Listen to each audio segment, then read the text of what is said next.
को डिसाइड करना है कि डाकघर में ज्यादा पैसा की। देखिए, डाकघर में आदमी रेकरिंग डिपॉजिट खुलवा देता है, आरडी। देखते होंगे रेकरिंग डिपॉजिट।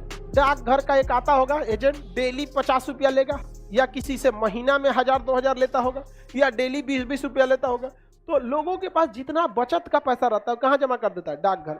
और धीरे धीरे जमा। अब किसी फोचका वाला है, डेली चाट गुपचुप बेचता है, आप उससे डेली 100 रुपया अगर पोस्ट ऑफिस वाला उसके पास आके जमा करा ले रहा है तो उसको देने में कोई ऐतराज नहीं है, और महीने साल के अंत में एक अच्छा खासा अमाउंट जमा कर देगा।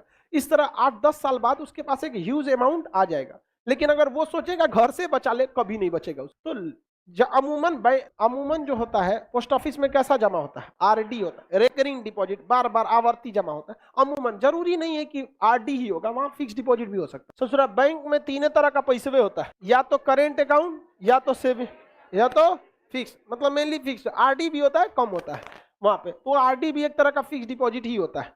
तो बैंक का तो 90% पैसा यहीं ले लिया था, अब बचा हुआ यहां ले लिया। ये बताइए, अब आपको M2 और M3 में कंफ्यूजन होगा, क्योंकि दोनों में क्या है? हाँ, M1 है। अब आपको डिसाइड करना है कि डाकघर में ज्यादा पैसा की बैंक का एफडी ज्यादा बड़ा? बैंक का एफडी ज्यादा। डाकघर में तो बहुत सारा ऐसा लोग सोचता है, कहता है पैसों जमा होता है का में। कोई आदमी से कहिएगा डाकघर में पैसा कौन जी होता है, मैं तो चिट्ठी जो तो वो तो चिट्ठी समझता है सब। आगे बढ़े, बताइए ये कौन सा चीज है वो? M1। तो M1 प्लस डाकघर की बचत जमा M2 होगा, M1 प्लस बैंकों की जमा क्या हो जाएगा? M3 हो गया।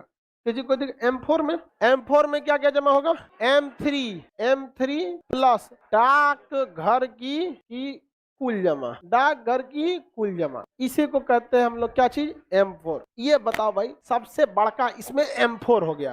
क्या हो गया? M4, क्योंकि M3 से तो बड़ा ही है। सबसे बड़ा कौन सा हो गया? सर हम पहली बार सुन रहे हैं कि डाकघर में पैसा भी जमा होता है। सब लोग, बहुत लोग सुनते हो। तो जैसे जैसे हम M1 से M4 की ओर आएंगे, पैसे की मात्रा बढ़ेगी, पैसे की मात्रा बढ़ेगी, किसी कोई दिक्कत नहीं। सबसे बड़ा कौन होता है? M4। सबसे बड़ा M4 किससे बड़ा होता है? M3 से। M3 बड़ा होता है M2 से, M2 बड़ा होता है M1। कोई इसमें दिक्कत नहीं। आरबीआई किसे कंट्रोल कर? जल्दी बताइए। आरबीआई कभी भी पोस्ट ऑफिस को कंट्रोल नहीं कर। आरबीआई जब भी कंट्रोल करेगी तो बैंक को। बताइए किसे कंट्रोल? कितने लोग कहते हैं M1? M3 को कंट्रोल, क्योंकि M3 में तो M1 है ही है। अब बैंकवा का जो फिक्स डिपॉजिट हुआ बच गया था, दोनों घेरा गया यहाँ। आरबीआई बैंकों को कंट्रोल करने के लिए मौद्रिक नीति लाती है। कौन सी नीति?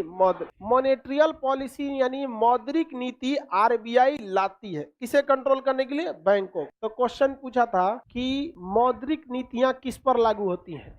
M3। किस पर लागू होगी? M3। किसी को कोई दिक्कत? मौद्रिक नीतियां किस पर लागू होती है? M3 पर लागू होती है। एक दिन में 3 बार मौद्रिक नीति बदल देगा, अमूमन साल में 4 बार बदलता है। ओकर मूड घसकेगा, दिन भर में कितना बार बदल देगा? 4 बार। आरबीआई एक अपने आप में स्टेट है, अब बड़का स्टेट है उस ससुरा। हम लोग सब लोग की जीवन उसी पर डिपेंड करता है। मौद्रिक नीति बढ़ा देगा, किसी को लोन मत दो, हो गया, सारा काम अटक जाएगा। छोटे मोटे काम कर सकते हैं। सबसे बड़का पैसा आरबीआई मौद्रिक नीतियां किस पर थोपती है?